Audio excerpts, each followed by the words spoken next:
Hi all, let's look at an interesting notable game from the World Cup, a very important game in round 6.1, the first classical game of round 6. Anish Giri playing white, a super grandmaster against another super grandmaster, Peter Svidler, and also multiple times Russian champion. So the top Netherlands player at the moment, I believe, Anish Giri. Let's see, e4, and we go into a royal pairs, pretty standard looking royal pairs.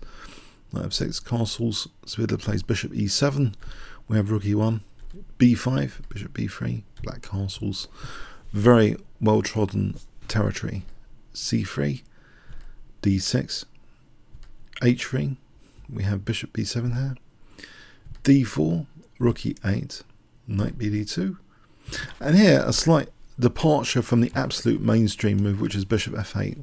This is nearly 3,000 games in my book. We have instead e takes d4, and we're just 26 games now at this moment. C takes d4, so very interesting. Why is black playing in this way? Apparently this is identified as the Karpov and Flor-Zaitsev variations. So, but this is royal pairs with 9 bishop e6, so what's happened earlier identifies it as that. Now, I think Svidler has analysed this position. Why would he release the tension in the centre? It's a very interesting knight manoeuvre now, knight d7.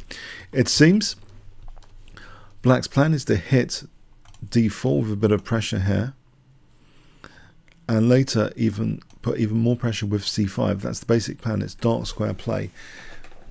It's almost as if black is welcoming a kind of Benoni type structure where he's emphasising the dark squares and hopefully placing the knights to either reinforce dark squares or maybe try and get a knight f4 later. Let's see, knight f1, knight a5. White wants to preserve the bishop here, so he drops that bishop back. Bishop f6, so we see this dark square campaign now. Rook b1, c5, and you see now after d5, a kind of Benoni type structure. Well, the dark square play, the nice bishop on the diagonal. This is an important piece though. You can imagine if it's lost, and Svidler alluded to this in the post-game interview discussion. If he ever loses this bishop and white gets bishop on b2, that's kind of the end of his king side, his king safety. So that's one of the more important pieces. Black now plays knight c4, getting this knight potentially to e5 now, and maybe jumping back to g6. So b3 was played. b3, although it provides white the b2 square to challenge this bishop one day, it is a bit of a target actually after knight ce5 for a later a5 a4. It's something to bear in mind. Then it's a little bit of a target for undermining this little structure over here. White now goes for a kind of kingside attacking plan. Knight 3 to h2.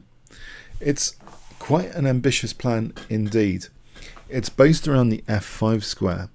Essentially this bishop is looking at black's kingside. If white can play knight g4, get a pawn here, it would seem as though the h file is opened up, and then white could follow up with knight g3 to f5. It looks like a dreamy attacking construction against black's kingside here. Let's see, is Svidler worried? Knight g6. We have knight g3. And already here, the idea of knight f5 without it being challenged creates potential annoying pressure on black's position, not just the d6 pawn, but the king side. And this retreat now shows great caution from Peter Svidler. He's quite willing to give up this bishop, but not this one, of course. But this one for a knight on f5, that's a more palatable idea. And black is sometimes relying on a tempo gain here of bishop c3 technically. According to Svidler, well, this bishop c3 is something which might be useful in certain variations, but it's taken away, and this slightly worried him that that tempo gain is taken away. And not only that, simultaneously, white constructs now a potentially dangerous attacking position. Knight b6 though, making sure that at least there's the option to be able to take off this knight. We have knight g4 getting ready to open up this h file and reinforce the f5 square. Does black really want to take the knight on g4 though? it's too dangerous to lose this bishop. This is the thing. This bishop here, as mentioned, if white ever gets in bishop b2, then that's an unopposed, very dangerous bishop on that diagonal. So actually, Svidler gives up his bishop pair here.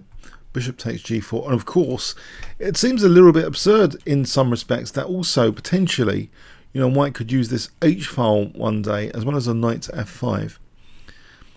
Let's see though, h6, knight f5. It seems as though white is achieving a very aggressive looking position. Look at these bishops pointing at the king and that knight on f5. But it's challenged, knight e7. The knight drops back, and now Svidler plays on the queen side, b4, improving his dark square pressure, fixing down this structure, ready for trying to target it with a5, a4 to open the a file. We have g3. White is giving options for stuff like this to attack the king. a5, it seems very logical, black's queenside play. Around here, Svidler indicated that white really controls the style of the game. If white wants to play on the queen side, he could play for something like a3 and even play on the queen side and maybe even try and expose these pawns as potentially weak. So it's up to white what he wants to do. But white actually pursues now a more aggressive concept, just attacking the king potentially. So ready to use that h-file. But he's allowing black a4. Here, again, possibilities like a3 to try and fight on the queen side are interesting, or rather taking and then a3, combinations of these things to not allow black to just peel open the a file. It seems that the king on g2 and the rook on a8 have nothing in common, but in fact, if the rook ever reaches the 7th rank, it's a restraint on white's potential kingside attack, pinning down this pawn. It will make things like f4 more tactically difficult. We have b takes a4, queen d7, and this is one thing Svidler had in mind. He felt that if he got a rook onto the 7th, it would slightly restrain white's attacking potential, and that's very, very strong intuition here. Not only has Svidler demonstrated a willingness to give up the bishop pair because of king safety concerns, making sure he maintains his most important piece, he's also estimating intuitively the strong potential of a rook on the 7th as a defensive measure. It seems, yes, white has weakened his structure and is providing target practice of fragmented pawns now on the queen side. So white's kind of going all in here, and this next move continues an all-in approach, queen d3. If white wanted to, this is the point to try and dissolve maybe a bit of the queen side with a3 in this position, but it wasn't played. We have queen d3, and this also, of course, is a potential tempo gain to things like this, or c4. The queen's a bit of a target potentially, and we have knight g6. Potentially, though, there was a threat of e5 landing on h7. We have knight f5, and again, it looks like a very aggressive construction for white. If you look at the bishops pointing at the king, the knight on f5, Kasparov considers the knight on f5, you know, one of the most dangerous places for a knight on the king side, and combine that with a rook on h1. But the thing is, black has a little bit of counterplay, which provides a kind of defensive basis. If he can get a rook on the 7th, this won't be so bad. Knight takes a4, and it's white's turn now with things like knight c3 to give up his bishop pair. He gives it up. Bishop takes a4, rook takes a4. And you see this a2 pawn now with that bishop there is very vulnerable in this position. We have rook h1. And now there are very dangerous threats lurking here, like sacking on h6. It looks very, very tempting, or things like g5, peeling open the h-file a bit. And then you can imagine things like queen e2 to h5, all sorts of attacking possibilities. Now, this next move tries to extinguish quite a lot of them. Knight e7. Now that white's battery has been removed, that bishop, it's time to take out this very important attacking piece. We have, though, now g5. It's getting scary.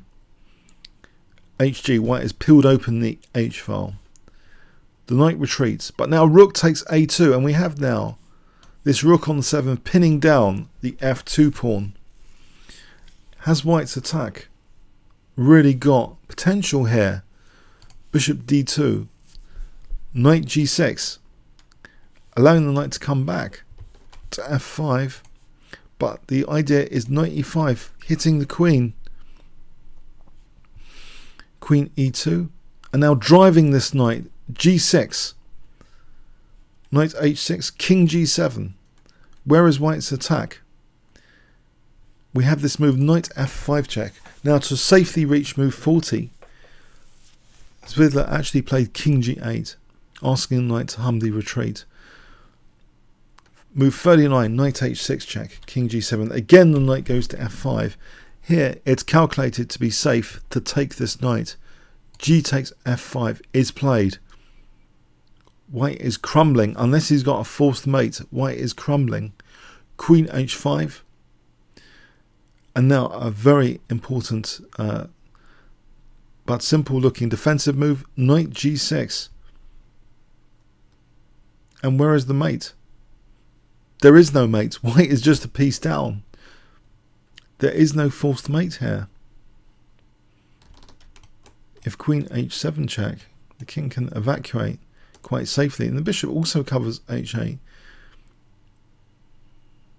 Yes, this looks like end of game, and in fact Giri resigns here in this position. It seems he's just actually self-destructed with this entire plan. On the surface it looked like a fantastic idea, this h file, not an f5, the bishop's pointing at the black king, g5 at the right moments. It all seemed like fantastic attacking stuff, but in reality now it looks to be just shown to be unsound play. This can sometimes be the problem of very daring attacking play on the king side. Black was generating queenside counterplay and is constraining white's potential attacking opportunities once a rook is established on the 7th rank. And here, with no mate available, white is simply a piece down here. Black is really crashing through very soon, in fact, in this position. A very important game in the World Cup 2015, played at Baku. Very interesting. So Anish Giri, in effect, kind of in the interview afterwards, it's been sort of said he kind of lost the game. It's not as if Svidler did anything special or original to beat Anish Giri. All he did was kind of, it looked as though he kind of gave up the bishop pair and broke from the queen side, which was kind of allowed by white. So an interesting self-destruct, but if you think about it, this has been a long tournament already. I think the grandmasters are getting tired and they're just human. So these kind of self-destructs or blunders in the classical time control perhaps should be expected. Okay, hope you got something from that. Comments or questions on YouTube. Thanks very much.